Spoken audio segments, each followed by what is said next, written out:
Nakakita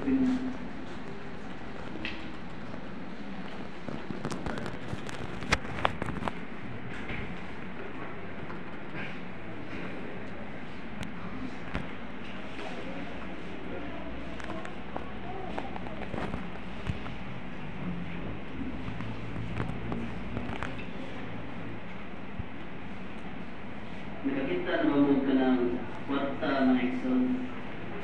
Kanang kwarta na dili tinuod o fake. Wala na yung fee.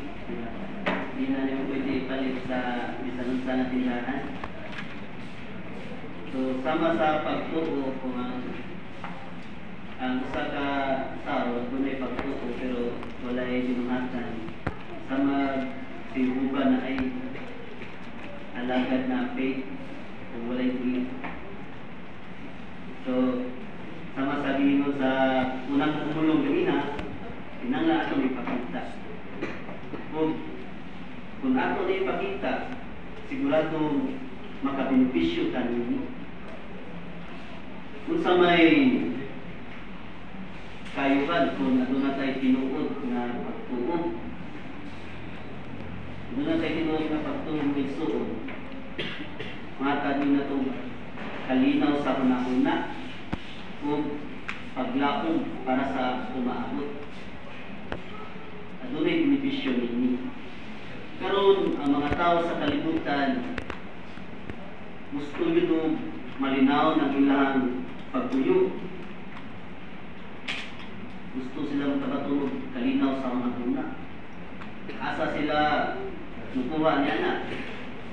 Tungod kay grabe naman kayo ang kentang sa kalibutan, naglanang pagubot sa politika, diya sa silingan, magmarites, ulipa, diya sa tahukan, sa eskwelahan, pressure kayo.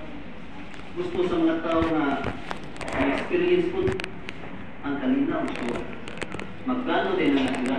Ato sila sa mga bakasyon. Kung bakasyon naroon, daghang mga tao niya ito sa mga bukid, mga dagat, mga milano dito, mag-spa, mag-yoga, asa pa. So, mangayog advice sa mga advisor aron magmalinaw ng ilang mga huna. Pero kana siya nga mga kaagi sa mga tao. Makabatod na sila kalinaw sa unang-una, pero temporaryo na siya. Hindi kumana na, balik na po sa trabaho, balik na po sa eskwelahan, mga silingan, mga sabi na kong ihapon. Pero, asa man na ito makuha ang ato ang tinuod na kalinaw sa unang-una. Kung ato na tayo na tinuod nga pagtuo mo igsoon, makuha na ito dili sa atong kagalingon nga paningkamot lang. Dili sa atong kagalingon nga pagpauswag. Kung dili, makuha din nato sa tinugdan sa kalinaw, si Uba nga Diyos. Palihog sa iyong Biblia may sun. Atong basahon ang Roma 15:33.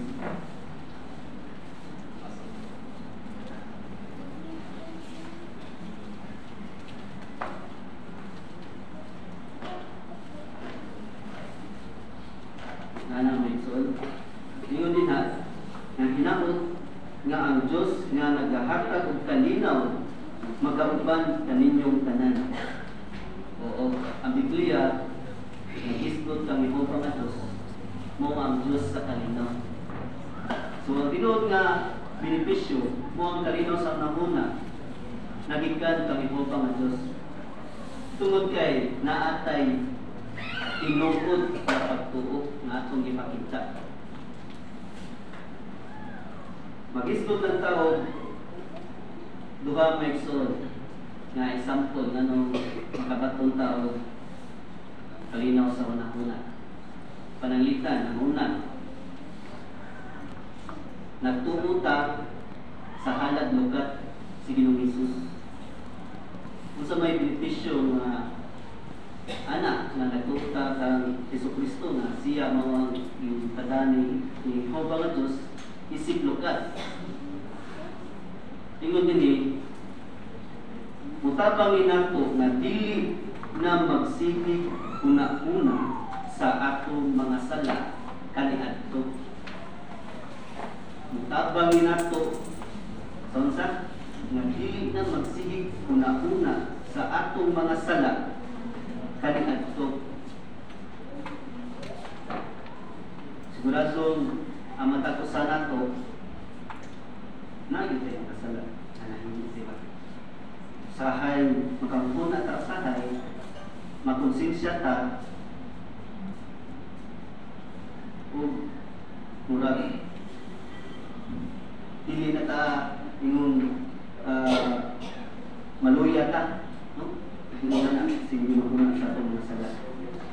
Pero bisan pag dili makapalipay ang sige guna-guna anak ng iso o makonsensya ta, adto na gyapon kayo kang manite.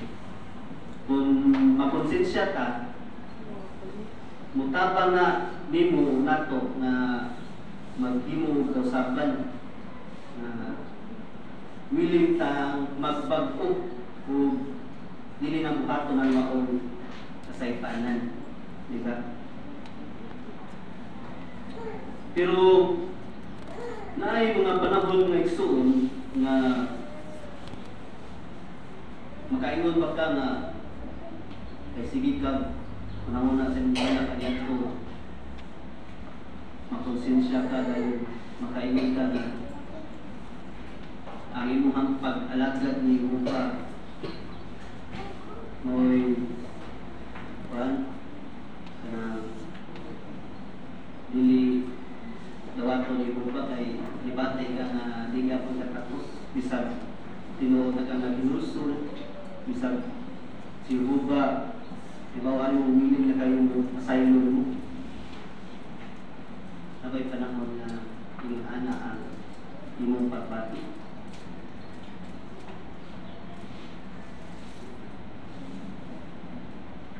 Bueno, ingon din sa The Watchtower mo iso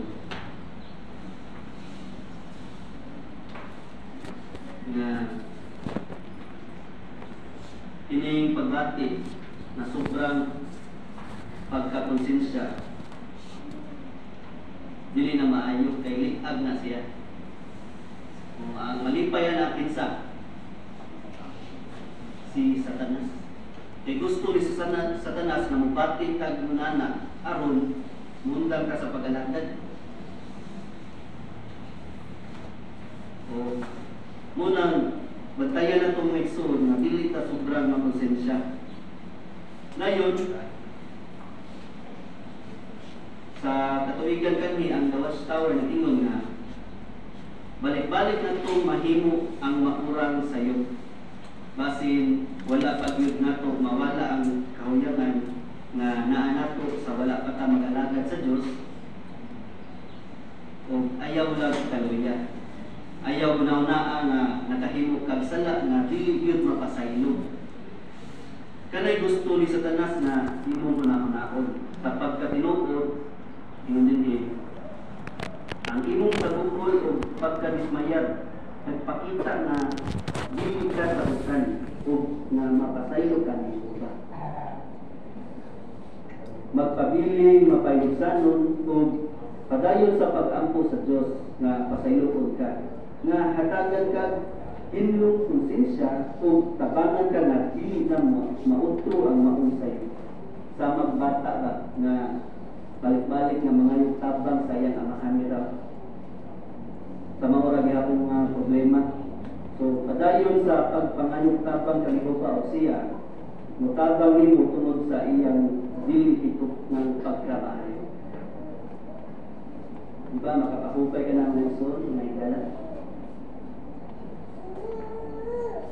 Bunya kung kinasing-kasing ta maghinusod o ipahiuyo ng atong kinabuhi sa mga sugdanan sa Dios usay mabatunan na to ana mabatunan na to ang hinlong konsensya o masaligong nga pasaylo na sa Dios ang atong mga sala. Makapahupay o makapalipay yun ka na may usun, may galag, di ba? O ka na makahatag nato kaisog kadasig sa padayong malagad ng Gihobang Diyos. Okay? So, muna ang benepisyo. Ang ikaduha, muning ang pagtuo sa mga saad sa Diyos.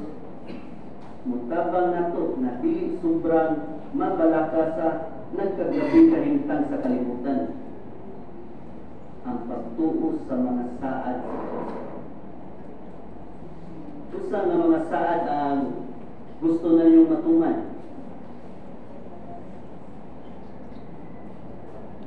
Gusto na ba ninyong matuman ang saad nga huwag tango na ang dautan? Huwag tango na ang mga gubat, mga injustisya? Gusto na ba niyo ma-experience ang kinabuhing walay katapusan na magmalinawon na makabatulong kaugalingong balay na pagkakaon mga lamian ng mga pagkaon na makasuroy sa mga lugar na wala pa rin natuan?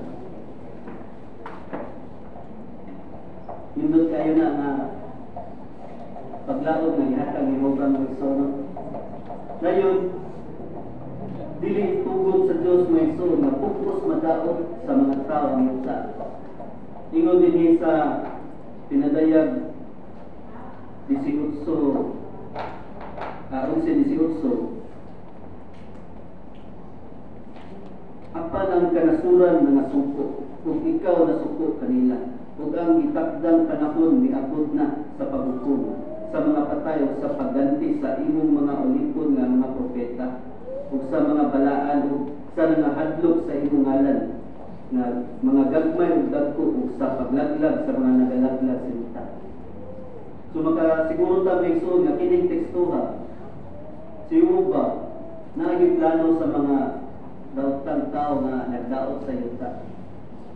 Kay atong nahibaluan ug natun-an nga ang yuta gilalang ni Gihobang aron nimo paraiso sa iyang katawhan, dili aron nimo duaanan o daoton sa mga tao.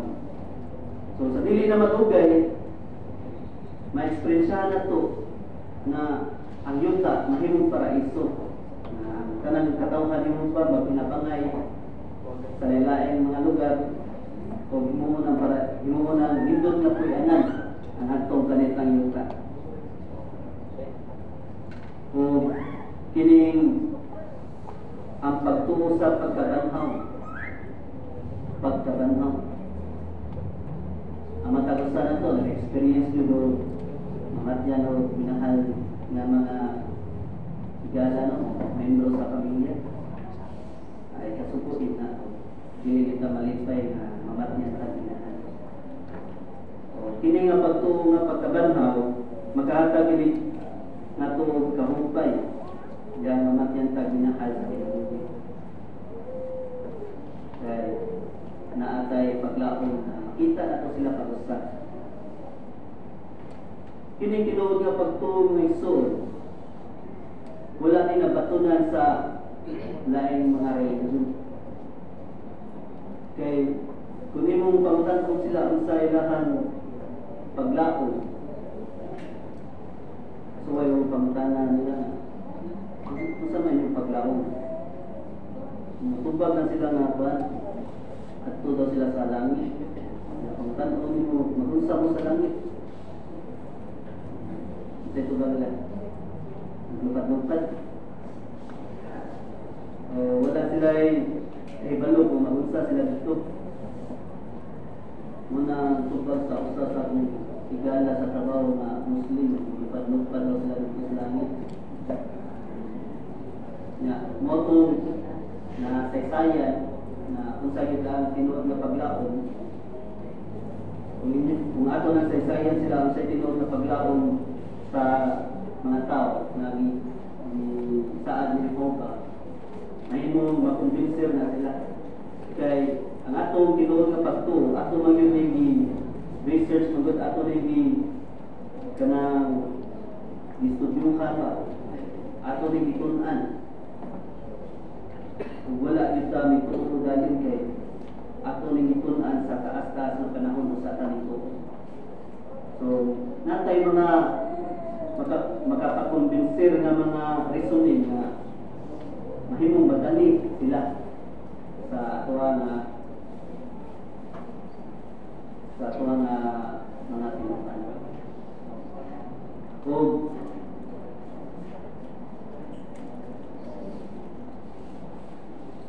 kini tinuod nga pagtuo ng igsoon, maugmad ni sa matagusan nato. Sa unsang paagi, labi na sa mga interesado, mga nag-Bible study pa, pinagi sa pagsigyo